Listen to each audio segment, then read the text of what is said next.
Vẫn biết là anh đi sẽ không về, vẫn biết là anh bên người hạnh phúc, mà sao giọt nước mắt em vẫn rơi mỗi khi nhớ người. Có bao giờ anh nhớ em một lần không anh?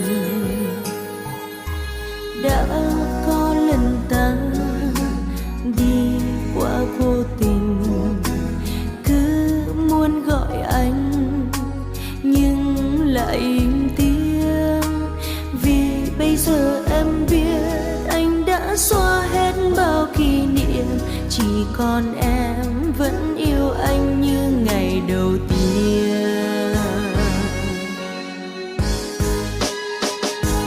Đoạn đường vắng em đi về giữa đêm khuya, mưa rơi não nề, không có anh mưa rơi nhiều hơn, không có anh mưa lạnh giá hơn. Đèn đường vẫn hiu hắt buồn, soi bước chân em bước vô hồn.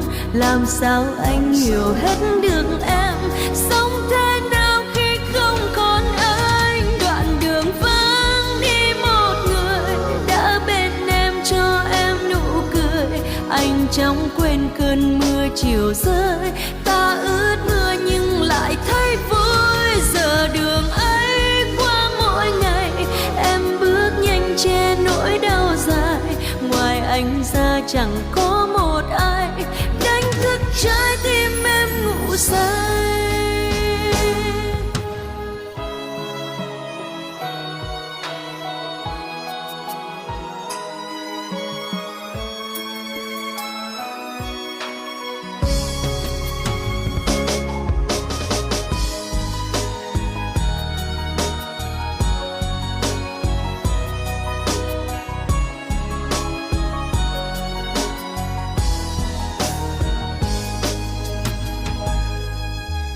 Đã có lần ta đi qua vô tình, cứ muốn gọi anh nhưng lại im tiếng, vì bây giờ em biết anh đã xóa hết bao kỷ niệm, chỉ còn em vẫn yêu anh như ngày đầu tiên.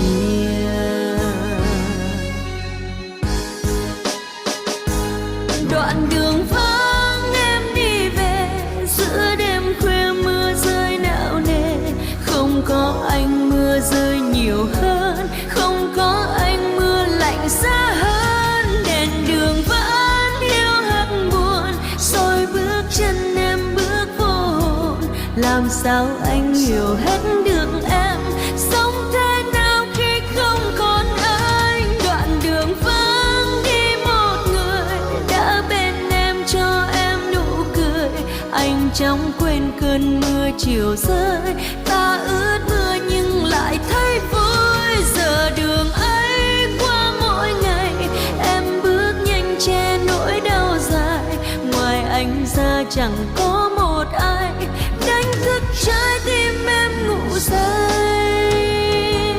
Đoạn đường vắng đi một người đã bên em cho em nụ cười.